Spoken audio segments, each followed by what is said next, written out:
గెలుపై final target. దానికోసం ఎవరైనా త్యాగం చేయాల్సిందే. సీనియర్ నేతలైనా మంత్రులైనా డౌట్ వచ్చిందంటే టికెట్ కట్ అంతే.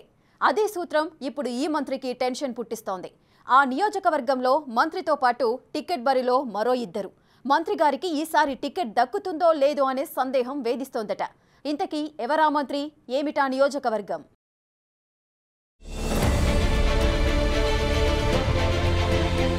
వైసీపీ అధిష్టానం మంత్రులను కూడా వదలట్లేదు. గెలుపు గుర్రాలకే మోస్ట్ ప్రిఫరెన్స్ అంటూ ఎంతటి వాళ్లనైనా పక్కనుండమంటుంది. కర్నూలు జిల్లా ఆలూరు నియోజకవర్గంలో పరిస్థితికి సిట్టింగ్ ఎమ్మెల్యే సీటు చిరిగేటట్లు ఉంది. అక్కడ మంత్రిని కాదని మరో ఇద్దరిని పార్టీ ప్రోత్సహిస్తుందనే టాక్స్ వినిపిస్తున్నాయి. ఆలూరు నియోజకవర్గం నుంచి ప్రాతినిధ్యం వహిస్తున్న మంత్రి గుమ్మనూరు జయరాంకు ఈసారి టికెట్ రాదనే ప్రచారం గుప్పుమంటుంది. తన నియోజకవర్గంలో ఎప్పుడు వివాదాల్లో నిలుస్తుంటారని జయరాంపై పలు విమర్శలున్నాయి. దీన్ని అదునుగా చేసుకుని ఆ సీటు కోసం సొంత పార్టీలో నలుగురు నేతలు టికెట్ కోసం పోటీ పడుతున్నట్లు సమాచారం. ఇక టికెట్ తమదంటే తమదంటూ పార్టీ కేడర్లో ప్రచారం చేసుకుంటున్నారని రాజకీయ వర్గాలు చెప్పుకుంటున్నారు. ఆలూరు సెగ్మెంట్ లో ఇప్పుడు హఠాత్తుగా కర్ణాటక రాష్ట్రం బీజేపీ మహిళా నాయకురాలు ఎంటర్ అయ్యారట. ఏ పార్టీ అవకాశం ఇస్తే ఆ పార్టీ నుంచి పోటీ చేయడానికి సిద్ధంగా ఉన్నట్లు తెలుస్తోంది. ఆ సెగ్మెంట్ లో జరుగుతున్న రాజకీయం ఇప్పుడు సిట్టింగ్ ఎమ్మెల్యే మంత్రి వర్యులకు చెమటలు పట్టిస్తోంది.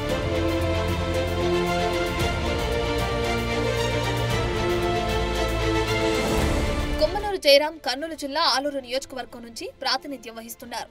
నిత్యం ఆ నియోజకవర్గంలో ఆయన వివాదాస్పద వ్యాఖ్యలతో వార్తలలో నిలుస్తుంటారనే టాక్ ఉంది. భూ అక్రమ దందా, లిక్కర్ మాఫియా, పేకాట వంటి వాటితో నియోజకవర్గం ఎప్పుడూ హాట్ టాపిక్ గా ఉంటుంది. ఈ కార్యక్రమాల్లో మంత్రి గారి హస్తం కూడా ఉందని ఆరోపణలు ఉన్నాయి. దీనితో నియోజకవర్గంలో మంత్రి పైన వ్యతిరేకత ఉన్నట్లు కూడా ప్రచారం జరుగుతోంది. అందుకే ఈసారి సీటు కోసం పోటీ కూడా పెరిగిందనే వార్తలు వినిపిస్తున్నాయి. ఆలూరు నియోజకవర్గం నుంచి ఒక్క వైసీపీ పార్టీ నుంచి నలుగురు ప్రముఖ నేతలు ఎవరికి వారే యమునా తీరే అన్నట్లుగా వ్యవహరిస్తున్నారని టాక్స్ వినిపిస్తున్నాయి. వైసీపీలో వర్గపోరు ఇలాగే కొనసాగితే రానున్న ఎన్నికల్లో పార్టీ కేడర్ దెబ్బతింటుందని పార్టీ అధిష్టానానికి కంప్లైంట్స్ కూడా వెళ్లాయని సమాచారం. జిల్లా రాజకీయాలను గమనిస్తున్న అధిష్టానానికి ఆ సెగ్మెంట్ లో అభ్యర్థిని ప్రకటించడం పెద్ద తలనొప్పిగా మారిందని అనుకుంటున్నారు. ఇలాంటి వాతావరణంలో ఆ నియోజకవర్గంలో అభ్యర్థి ఎవరా అన్నది సర్వత్రా ఆసక్తిగా మారింది.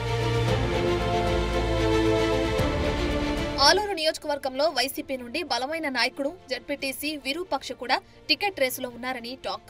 ఈసారి ఎలాగైనా టికెట్ సంపాదించాలని ప్రజల్లో ఉన్న గుర్తింపును మరింత పెంచుకోవడానికి తీవ్రంగా ప్రయత్నిస్తున్నారు. ప్రజల్లో తిరుగుతూ ప్రజా సమస్యలను వింటూ వారికి కావాల్సిన పనులను వేగంగా చేసేస్తూ తనదైన శైలిలో ముందుకెళ్తున్నారు విరూపాక్ష.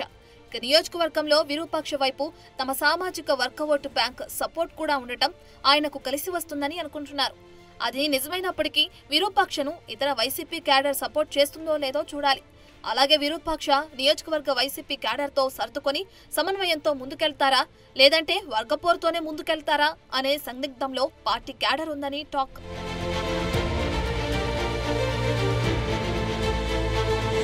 ఇక్కడ సీటు కోసం మరో నేత కూడా తీవ్రంగా ప్రయత్నిస్తున్నారని తెలుస్తుంది. గత కొన్ని సంవత్సరాలుగా తెలుగుదేశం పార్టీలో బలమైన నాయకురాలుగా ఉన్న కప్పట్రాళ్ల బోచమ్మ కొద్ది కాల క్రితమే వైసీపీ కండువా కప్పుకొని వైకాపా కార్యకలాపాలు కొనసాగిస్తున్నారు. అధిష్టానం కూడా ఈమెకు ఒక సెగ్మెంట్ కేటాయించి ఆ సెగ్మెంట్ లో ప్రజలతో మమేకమై ముందుకెళ్లాలని చెప్పారట. కప్పట్రాళ్ల బోచమ్మను వైకాపా మహిళా జిల్లా అధ్యక్షురాలిగా ప్రకటించడంతో ఇటు మహిళా కార్యక్రమాలతో పాటు ఆలూరు నియోజకవర్గంలో ప్రజలతో మమేకమై తిరుగుతూ ఈసారి సీటు ఎలాగైనా సాధించాలని ఆమె ప్రయత్నిస్తున్నారు. ఇక అధిష్టానం ఇప్పటి వరకు ఈ సెగ్మెంట్ లో ఎవరికి సీటు ప్రకటించకపోవడంతో ఈసారి ఆలూరు సెగ్మెంట్ లో మంత్రి గుమ్మనూరు జయరాంకు ఎసరొస్తుందనే టాక్ ఉంది. అయితే ఈ నియోజకవర్గంలో జిల్లాకు చెందిన మంత్రిగా బలమైన నేతగా గుమ్మనూరు జయరాం పరపతి కూడా తక్కువేమీ కాదు.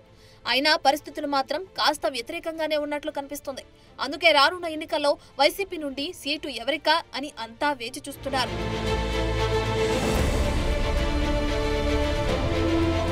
ఈ నియోజకవర్గంలో బీజేపీ నాయకురాలు నీరజారెడ్డి ఇటీవల రోడ్డు ప్రమాదంలో మరణించారు.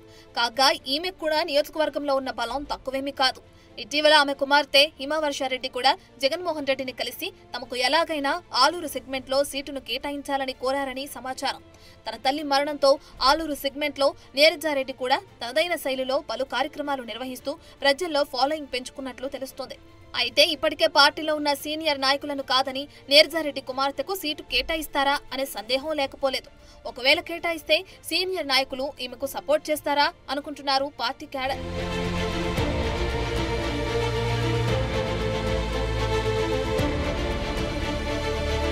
ఆలూరు నియోజకవర్గంలో లేటెస్ట్ గా వినిపిస్తున్న మరో మహిళా లీడర్ పేరు శశికళ. ఆలూరు నియోజకవర్గం సమీపంలో ఉన్న గ్రామంలో నివసిస్తున్న శశికళ గతంలో కర్ణాటక రాష్ట్రం బళ్ళారి జిల్లాలో డిప్యూటీ మేయర్ గా పనిచేశారు. ఇప్పుడు తెలుగునాట పాలిటిక్స్ లో ఎంటర్ కావాలని ఉవ్విళ్లూరుతున్నారు. శశికళ కర్ణాటక రాష్ట్రంలో బీజేపీ పార్టీలో ఉంటూ మహిళా నాయకురాలుగా తనదైన స్టైల్లో తనకంటూ ఒక మార్క్ ని క్రియేట్ చేసుకున్నారు. అలాంటి మహిళా నేతగా ఆలూరు సెగ్మెంట్ నుంచి ఈసారి ఎలాగైనా సీటు సంపాదించాలని అనుకుంటున్నట్లు టాక్స్ వినిపిస్తున్నాయి. ఆలూరు నియోజకవర్గం నుంచి అధిక స్థాయిలో కురువ సామాజిక ఓటర్లు ఉండటంతో ఆ సెగ్మెంట్లో ఎలాగైనా గెలుపు తనదే అన్న ధీమాతో శశికళ ముందుకెళ్తున్నారట. ఈ క్రమంలోనే ఆలూరు నియోజకవర్గంలో శశికళ కురువ సామాజిక వర్గంతో అనేక సార్లు సమావేశమైనట్లు సమాచారం. ఎలాగైనా ఈ సెగ్మెంట్లో గెలుపు దిశగా ముందుకెళ్లాలని ఆమె తీవ్ర ప్రయత్నాలు చేస్తున్నారు. ఇక శశికళ ఎంట్రీతో ఆలూరు సెగ్మెంట్లో వైకాపా పార్టీ నేతలతో పాటు తెలుగుదేశం పార్టీ నేతల్లోనూ గుబులు పడుతున్నట్లు సమాచారం.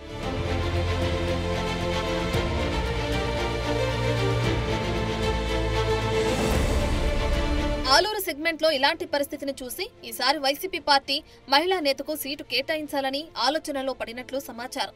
ఈ క్రమంలో శశికళకు సీటు ఇచ్చే అవకాశాలు ఉన్నాయంటూ వార్తలు వస్తున్నాయి. వైసీపీ అధిష్టానంతో శశికళ గత కొంతకాలంగా టచ్ లో ఉంటున్నారనే ప్రచారం కూడా ఉంది. అందుకే ఆమె ఆలూరు సెగ్మెంట్ లో చురుకుగా ముందుకెళ్తున్నారని, ఇతర పార్టీలకు ఛాన్స్ ఇవ్వకుండా వైసీపీ పార్టీనే శశికళకు సీటు కేటాయిస్తుందని శశికళ కూడా నమ్మకంతో ఉన్నట్లు సమాచారం. అయితే ఆమెకు సామాజిక వర్గం సపోర్ట్ తప్ప ఇంకా ఏ అంశాలు కలిసి వస్తాయా అని పార్టీ పరిశీలిస్తుంది. ఒకవేళ వైసీపీ శశికళకు సీటు ఇవ్వకపోతే ఆమె మరో పార్టీలో చేరే అవకాశాలు ఉన్నాయంటున్నారు రాజకీయ వర్గాలు. ఒకవేళ శశికళకు సీటు వస్తే ఈ సెగ్మెంట్ లో బలమైన నేతగా ఉన్న మంత్రి గుమ్మనూరు జయరాం ఈసారి ఎంపీగా పోటీ చేయవచ్చని అనుకుంటున్నారు. జయరాం ఎంపీగా పోటీకి దిగితే కర్నూలు నుంచి పోటీ చేస్తారా లేదంటే నంద్యాల పార్లమెంటు నుంచి పోటీ చేస్తారా అనేది ప్రశ్నార్థకంగా మారింది.